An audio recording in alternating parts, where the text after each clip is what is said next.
ആകാശവാണി. നമസ്കാരം. പ്രാദേശിക വാർത്തകൾ വായിക്കുന്നത് സുരേഷ്. പ്രധാന വാർത്തകൾ. ഇന്ന് ദേശീയ ബാലികാ ദിനം. രാജ്യത്തെ പെൺകുട്ടികളുടെ നേട്ടങ്ങളെ അഭിവാദ്യം ചെയ്യുന്നതായി പ്രധാനമന്ത്രി നരേന്ദ്രമോദി. 15ാം കേരള നിയമസഭയുടെ 10ാം സമ്മേളനം നാളെ ഗവർണറുടെ നയപ്രഖ്യാപനത്തോടെ ആരംഭിക്കും. ഫെബ്രുവരി 5-നാണ് സംസ്ഥാന ബജറ്റ്. വിദ്യാർത്ഥികളുടെ കർമ്മശേഷി സമൂഹത്തിനുവേണ്ടി ഉപയോഗപ്പെടുത്തുമെന്ന് മന്ത്രി ആർ ബിന്ദു. സ്നേഹാരാമം പദ്ധതിയുടെ സംസ്ഥാനതല ഉദ്ഘാടനം മന്ത്രി തിരുവനന്തപുരത്ത് നിർവഹിച്ചു. അർഹരായവർക്ക് കേന്ദ്ര സർക്കാർ പദ്ധതിയുടെ ആനുകൂല്യങ്ങൾ വിതരണം ചെയ്തുകൊണ്ട് മുന്നേറുന്ന വികസിത് ഭാരത് സങ്കല്പ് യാത്രയ്ക്ക് സംസ്ഥാനത്തിന്റെ വിവിധ ജില്ലകളിൽ മികച്ച പ്രതികരണം. FIH വനിതാ ഹോക്കി ലോകകപ്പിൽ ഇന്ത്യ ഇന്ന് പോളണ്ടിനെ നേരിടും. പുരുഷ ഹോക്കിയിൽ ഇന്ത്യ ഫ്രാൻസ് പോരാട്ടം. വാർത്തകൾ വിശദമായി. രാജ്യത്തിന്റെ 75ാം റിപ്പബ്ലിക് ദിനത്തോടനുബന്ധിച്ചുള്ള ഹമാര സംവിധാൻ ഹമാര സമ്മാൻ വാർഷിക പ്രചാരണ പരിപാടി ഉപരാഷ്ട്രപതി ജഗദീപ് ധൻഖർ ഇന്ന് ന്യൂഡൽഹിയിൽ ഉദ്ഘാടനം ചെയ്യും. നിയമ നീതി മന്ത്രാലയമാണ് ഒരു വർഷം നീണ്ടുനിൽക്കുന്ന ക്യാമ്പയിന് നേതൃത്വം നൽകുന്നത്. ഇന്ത്യൻ ഭരണഘടനാ മൂല്യങ്ങളോടുള്ള പ്രതിബദ്ധത ഊട്ടിയുറപ്പിക്കുകയാണ് ഇതിലൂടെ ലക്ഷ്യമിടുന്നത്. നിയമോപദേശവും നിയമസഹായങ്ങളും നൽകുന്നതിനുള്ള ന്യായ് സേതു ഏകീകൃത ഇന്റർഫേസിന്റെ ഉദ്ഘാടനവും ചടങ്ങിൽ നടക്കും.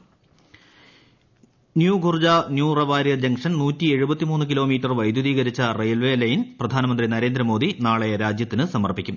പടിഞ്ഞാറൻ കിഴക്ക് ചരക്ക് ഗതാഗത ഇടനാഴിയിൽ പുതിയ റെയിൽപാതയ്ക്ക് നിർണായക പ്രാധാന്യമുണ്ട്. 10,141 കോടി രൂപ ചെലവിലാണ് ഇരട്ടപ്പാത നിർമ്മിച്ചിരിക്കുന്നത്. പ്രധാനമന്ത്രി നരേന്ദ്രമോദി ഇന്ന് ന്യൂഡൽഹിയിലെ വസതിയിൽ റിപ്പബ്ലിക് ദിന പരിപാടിയിൽ പങ്കെടുക്കുന്ന നിശ്ചല ദൃശ്യ കലാകാരന്മാർ, NCC കേഡറ്റുകൾ, നാഷണൽ സർവീസ് സ്കീം സന്നദ്ധ പ്രവർത്തകർ എന്നിവരുമായി കൂടിക്കാഴ്ച നടത്തും. കൂടാതെ 25 രാജ്യങ്ങളിൽ നിന്നുള്ള യൂത്ത് എക്സ്ചേഞ്ച് പ്രോഗ്രാം കേഡറ്റുകളുമായും റിപ്പബ്ലിക് ദിന ആഘോഷങ്ങളിലെ ഗോത്രവിഭാഗം കലാകാരന്മാരുമായും സംവദിക്കും. റിപ്പബ്ലിക് ദിന പരേഡിന് സാക്ഷ്യം വഹിക്കാൻ രാജ്യത്തെ 1500 കർഷകർക്ക് ക്ഷണം. പ്രധാൻമന്ത്രി ഫസൽ ബീമ യോജന, പ്രധാൻമന്ത്രി കൃഷി സിഞ്ചായി യോജന തുടങ്ങിയ വിവിധ കേന്ദ്ര സർക്കാർ പദ്ധതികളുടെ ഗുണഭോക്താക്കളായ കർഷകർക്കാണ് അവസരം. വിവിധ സർക്കാർ പദ്ധതികളെക്കുറിച്ചുള്ള പരിശീലനവും നൽകും. ഇന്ന് ദേശീയ ബാലികാ ദിനം. 2008 മുതലാണ് രാജ്യത്തെ വനിതാ ശിശു വികസന മന്ത്രാലയത്തിന്റെ ആഭിമുഖ്യത്തിൽ എല്ലാ ജനുവരി 24-നും രാഷ്ട്രീയ ബാലികാ ദിവസ് ആചരിക്കുന്നത്. രാജ്യത്തെ പെൺകുട്ടികളുടെ അജയ്യമായ പ്രവർത്തനോത്സുകതയെയും നേട്ടങ്ങളെയും അഭിവാദ്യം ചെയ്യുന്നതായി പ്രധാനമന്ത്രി നരേന്ദ്രമോദി. ദേശീയ ബാലികാ ദിനത്തിൽ സമസ്ത മേഖലകളിലെയും പെൺകുട്ടികളുടെ സമ്പന്നമായ കഴിവുകൾ തിരിച്ചറിയുന്നതായും പ്രധാനമന്ത്രി എക്സിൽ കുറിച്ചു. ബീഹാർ മുൻ മുഖ്യമന്ത്രിയും സ്വാതന്ത്ര്യസമര സേനാനിയും പ്രമുഖ സോഷ്യലിസ്റ്റ് നേതാവുമായ കർപ്പൂരി താക്കൂറിന് മരണാനന്തര ബഹുമതിയായി ഭാരതരത്ന നൽകും. രാഷ്ട്രപതി ഭവനാണ് ഇത് സംബന്ധിച്ച പ്രഖ്യാപനം നടത്തിയത്. ഇന്ന് കർപ്പൂരി താക്കൂറിന്റെ 100ാം ജന്മവാർഷിക ദിനമാണ്. 15ാം കേരള നിയമസഭയുടെ 10ാം സമ്മേളനം നാളെ ഗവർണറുടെ നയപ്രഖ്യാപനത്തോടെ ആരംഭിക്കും. നാളെ മുതൽ മാർച്ച് 27 വരെയുള്ള കാലയളവിൽ ആകെ 32 ദിവസം സഭ ചേരും. ജനുവരി 29, 30, 31 തീയതികൾ ഗവർണറുടെ പ്രസംഗത്തിന് നന്ദി രേഖപ്പെടുത്തുന്ന പ്രമേയത്തിന്മേലുള്ള ചർച്ച നടക്കും. ബജറ്റ് അവതരണം ഫെബ്രുവരി 5-ന് നടക്കും.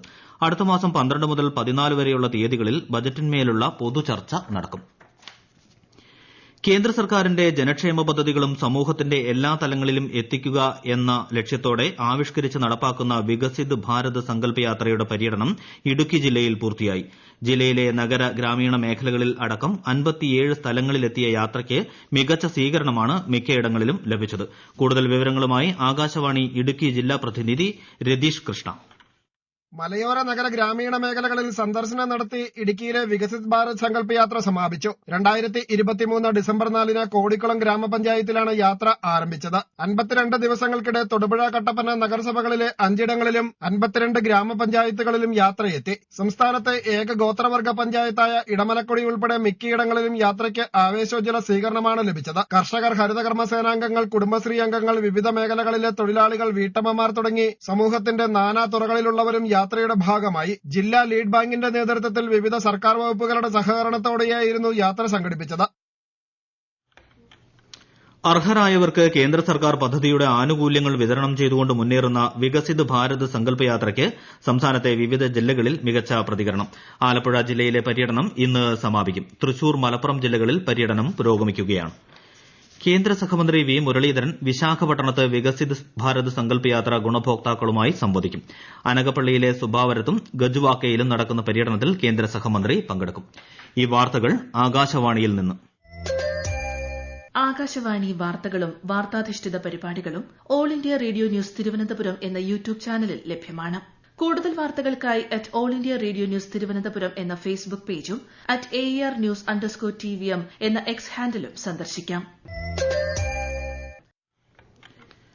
സംസ്ഥാന റവന്യൂ വകുപ്പിനു വേണ്ടി തിരുവനന്തപുരത്ത് നിർമ്മിക്കുന്ന ആസ്ഥാന മന്ദിരം റവന്യൂ ഭവന് മുഖ്യമന്ത്രി പിണറായി വിജയൻ തറക്കല്ലിട്ടു. കവടിയാറിൽ നടന്ന പരിപാടിയിൽ റവന്യൂ മന്ത്രി കെ രാജൻ അധ്യക്ഷനായി. കേരളത്തിൽ പട്ടയ വിതരണ രംഗത്ത് ചരിത്രം കുറിച്ച് പ്രവർത്തിക്കാൻ കഴിഞ്ഞുവെന്ന് റവന്യൂ മന്ത്രി കെ രാജൻ പറഞ്ഞു. പട്ടയ മിഷൻ പ്രവർത്തനം തുടങ്ങി. സംസ്ഥാനത്ത് അർഹതയുള്ള എല്ലാവർക്കും പട്ടയം വിതരണം ചെയ്യുമെന്നും മന്ത്രി പറഞ്ഞു. വിദ്യാർത്ഥികളുടെ കർമ്മശേഷി സമൂഹത്തിനു വേണ്ടി ഉപയോഗപ്പെടുത്തുമെന്ന് മന്ത്രി ആർ ബിന്ദു.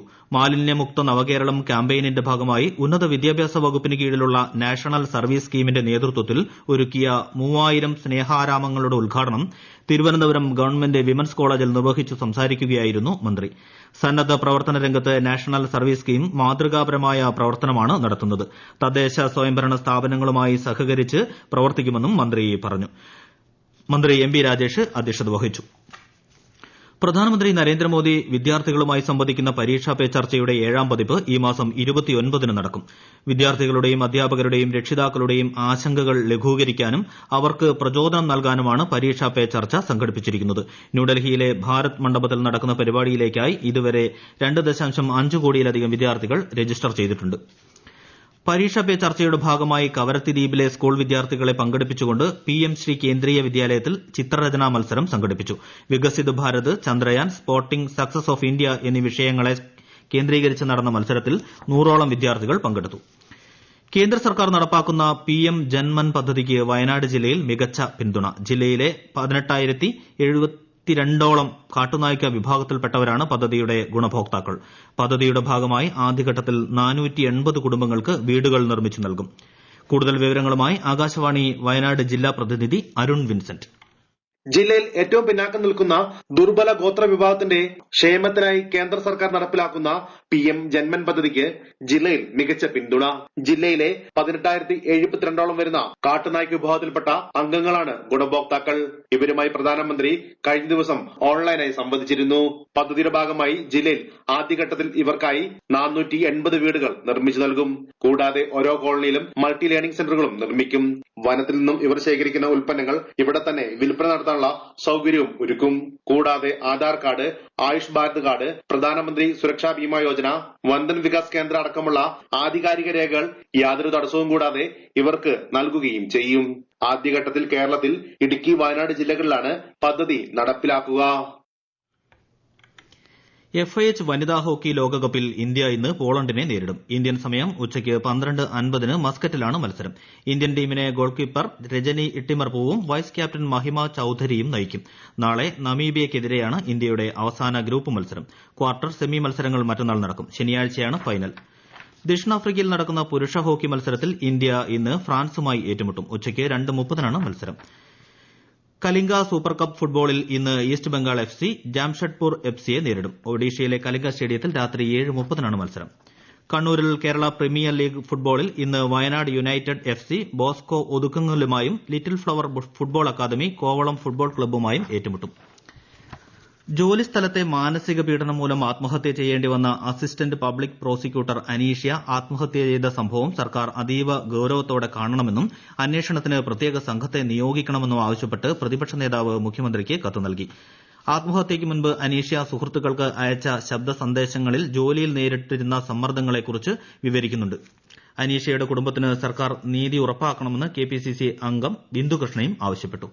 DA കുടിശ്ശിക അടക്കം വിവിധ ആവശ്യങ്ങൾ ഉന്നയിച്ച് UDF അനുകൂല സംഘടനകളുടെ പണിമുടക്കിന് സമ്മിശ്ര പ്രതികരണം.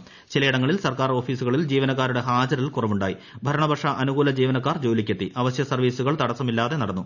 സെക്രട്ടേറിയറ്റിൽ ജോലിക്കെത്തിയവരും സമരക്കാരും തമ്മിൽ സംഘർഷമുണ്ടായി. അടിയന്തര സാഹചര്യത്തിലല്ലാതെ അവധി അനുവദിക്കില്ലെന്ന് വ്യക്തമാക്കിയ സർക്കാർ സമരം നേരിടാൻ ഡയസ്നോൺ പ്രഖ്യാപിച്ചിട്ടുണ്ട്. പ്രധാന വാർത്തകൾ വീണ്ടും. ഇന്ന് ദേശീയ ബാലികാ ദിനം. രാജ്യത്തെ പെൺകുട്ടികളുടെ നേട്ടങ്ങളെ അഭിവാദ്യം ചെയ്യുന്നതായി പ്രധാനമന്ത്രി നരേന്ദ്രമോദി. 15ാം കേരള നിയമസഭയുടെ 10ാം സമ്മേളനം നാളെ ഗവർണറുടെ നയപ്രഖ്യാപനത്തോടെ ആരംഭിക്കും. ഫെബ്രുവരി 5-നാണ് സംസ്ഥാന ബജറ്റ്. വിദ്യാർത്ഥികളുടെ കർമ്മശേഷി സമൂഹത്തിനു വേണ്ടി ഉപയോഗപ്പെടുത്തുമെന്ന് മന്ത്രി ആർ ബിന്ദു. സ്നേഹാരാമം പദ്ധതിയുടെ സംസ്ഥാനതല ഉദ്ഘാടനം മന്ത്രി തിരുവനന്തപുരത്ത് നിർവഹിച്ചു. അർഹരായവർക്ക് കേന്ദ്ര സർക്കാർ പദ്ധതിയുടെ ആനുകൂല്യങ്ങൾ വിതരണം ചെയ്തുകൊണ്ട് മുന്നേറുന്ന വികസിത് ഭാരത് സങ്കല്പ് യാത്രയ്ക്ക് സംസ്ഥാനത്തെ വിവിധ ജില്ലകളിൽ മികച്ച പ്രതികരണം. FIH വനിതാ ഹോക്കി ലോകകപ്പിൽ ഇന്ത്യ ഇന്ന് പോളണ്ടിനെ നേരിടും. പുരുഷ ഹോക്കിയിൽ ഇന്ത്യ ഫ്രാൻസ് പോരാട്ടം. പ്രാദേശിക വാർത്തകൾ കഴിഞ്ഞു. അടുത്ത വാർത്താ പ്രക്ഷേപണം 12:50.